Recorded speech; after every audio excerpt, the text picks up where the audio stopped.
All right, section 6.6 is about what happens if you have more than one chiral center.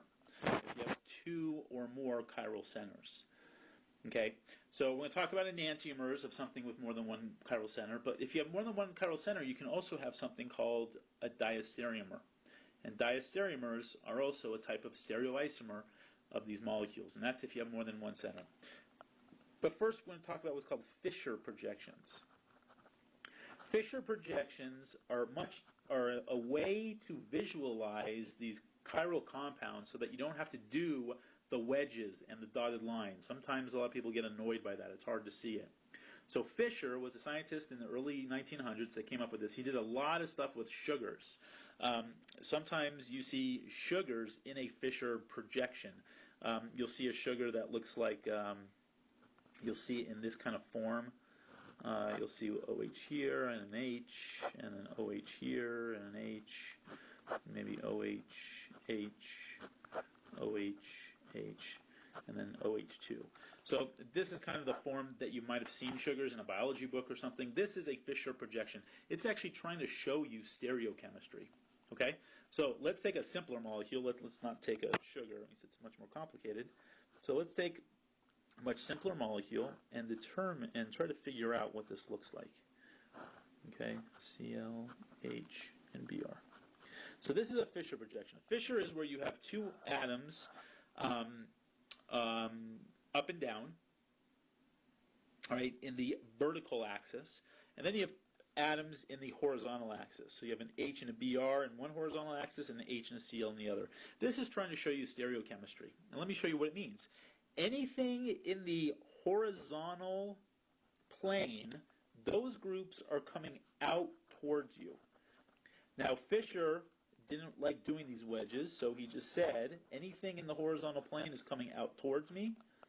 All right, so the bromine, the chlorine, and the two hydrogens are coming out towards me, and the atoms in the vertical axis are going back away from me in the page. So anytime you see Fischer, so technically up here on the sugar, all these OHs and these Hs are coming towards me. All right, these are coming towards me, and then this group here is going back, and this group here is going back. All right, so that's how he wanted to look at the molecule. That's how he drew the molecule, so that he didn't have to do the wedges and the dotted lines. He just made straight lines, and it was implied that this is what it always meant. Okay, so if I were to take this molecule and rotate it into a,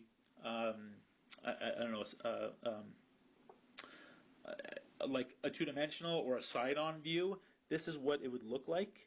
All right, so imagine I'm looking at it. Imagine here's my eyeball.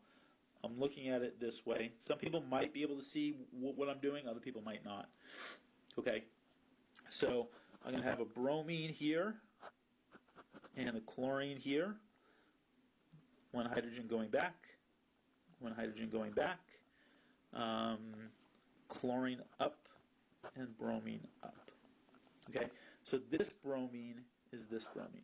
All right, these are the two groups on the vertical axis. These are the groups on the horizontal. Okay, so some people can actually visualize this. Now imagine my eyeball is right here, and I'm looking at it that way. I'm looking underneath it. It should look like this molecule. If you can't see this, make a model, and make the model until you understand what I'm talking about. Okay, because this is not easy to see. It's a common thing. All right.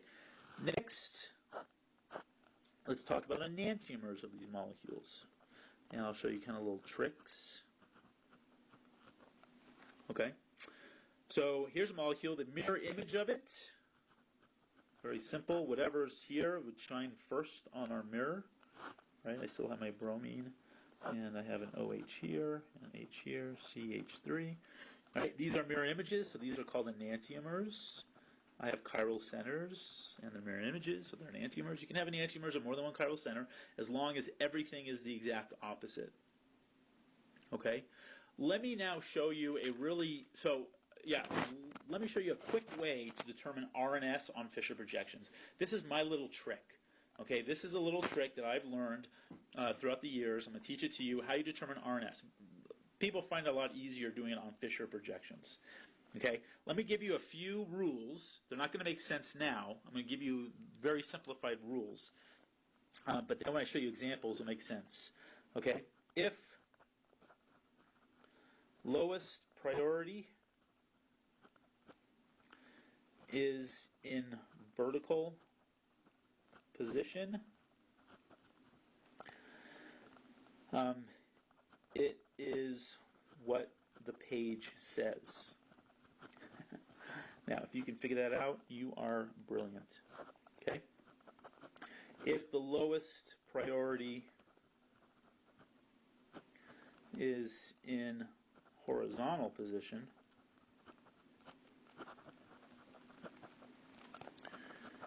it is opposite of page. All right? So let's, this is not that great of an example. Let's use a different one where we kind of have both. I'll kind of do a similar thing. So NH2, and then let's put like an H here, and the OH, and the CH3. Okay, we have two chiral centers. So we're going to have two, we'll have two, an R and S for one of the carbons, and an RS for another of the carbons. So I have two chiral centers. Here's one, here's the other one. Let's first do the top one. Prioritize like you normally do. So here's the carbon, all right? I have a bromine, a nitrogen, a carbon, and a hydrogen. Those are the four things that this carbon is attached to. So prioritize. Bromine gets 1, nitrogen gets 2, carbon gets 3, hydrogen gets 4. Okay? So let's do this one first. Okay, what you do is you figure out which of the rules you use, either 1 or 2. 1, and it's going to be rule number 1. The lowest priority, or it's going to be rule number 2. If the lowest priority is in horizontal position, it's opposite of page. Okay, so notice, my lowest priority is in the horizontal position. Remember the horizontal straight across, horizon's always straight across, that's how I remember it. So that's in the horizontal position, so it's opposite of what the page says. So, what's this all about the page? Well, what you do is you ignore number 4, and you look at the direction 1, 2, and 3 are going. 1, 2, and 3. So my page, this is telling me it's going clockwise. All right, this is telling me it's going clockwise. So that would imply clockwise is R. All right, but the rule is if the priority is in the horizontal position, it's the opposite of what this is telling you. So in reality, it's an S. Okay, so this carbon has an S configuration. That's what these rules mean. All right, much simpler than putting it behind you and all that stuff. You just remember these two simple rules. If lowest priority is horizontal, it's opposite. If your lowest priority is vertical, like what we have in the next case, it's what the page actually tells you. So in this case, we have 1 for the oxygen. I'll put a box. This carbon over here is going to be priority 2. This carbon here is priority 3, and then my hydrogen is 4. 1 to 2, 2 to 3, 3 to 1. We are going counterclockwise. So since the lowest priority is in the vertical position, it's the same as what the page is. So since we're going counterclockwise, that's an S. Therefore, this is an S. You do not change it in this case. All right, so that's how you do it. Pretty simple. So let's go back to this problem at the top. All right, and why don't you assign the priorities? I'm actually going to rewrite it on the next page. So go to the next page. Let me rewrite it. And what I want you to do is put the video on pause, and I want you to assign the R and the S on both molecules. Okay, so here are the two molecules. Let's assign R and S. Right? I'll do it. I'll just kind of show you again. Bromine is 1, nitrogen is 2, carbon is 3, hydrogen here is 4. All right, this is going clockwise, but it's the opposite because it's in the horizontal position, so it should be counterclockwise. So this carbon should be an S. Let's do the next one. 1, 2, 3. Your 4 is in the horizontal, so it's the opposite again. This is also going.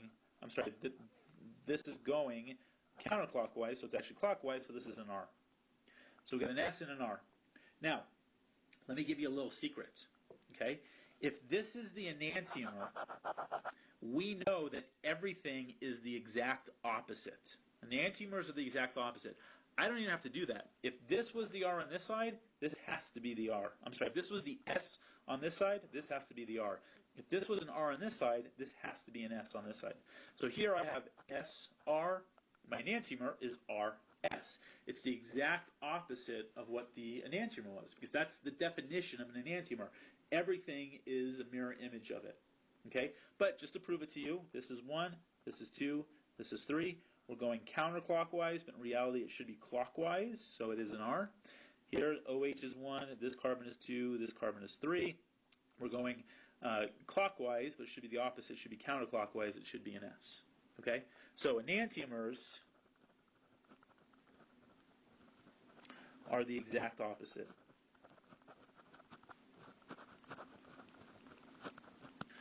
Okay? That is the definition of an enantiomer. Everything is the exact opposite. Now, what if I have the same molecule? Okay? So I'm comparing it with this molecule right here. Bromine is right here. NH2 is right here. H is here, so that's exact. But let's say the one below is switched. OH is on this side, H is here, and CH3 is here. So here I have an S and an S. So one of the chiral centers is the same, but the other one has changed. So it's not that all of them have changed. Only one of the centers have changed, and the other one has stayed the same. This is what. So it's not a mirror image. Okay, this is a non-superimposable, non-mirror image. That's the difference. It's non-superimposable because you can't superimpose it. Half the molecule can be superimposed, but it's got to be the whole thing. And it's not a mirror image, but it's still a stereoisomer. It's still an isomer of the compound. This is what's called a diastereomer. Okay? So this molecule, so let's call it C. C is a diastereomer of A. It is also a diastereomer of B. So C is a diastereomer. I'm going to just put like DIA instead of writing all these words out. Well, let me just write it out for right now. C is a diastereomer of A and of B. Okay? And A and B are enantiomers of each other. All right? Now, C can also have an enantiomer.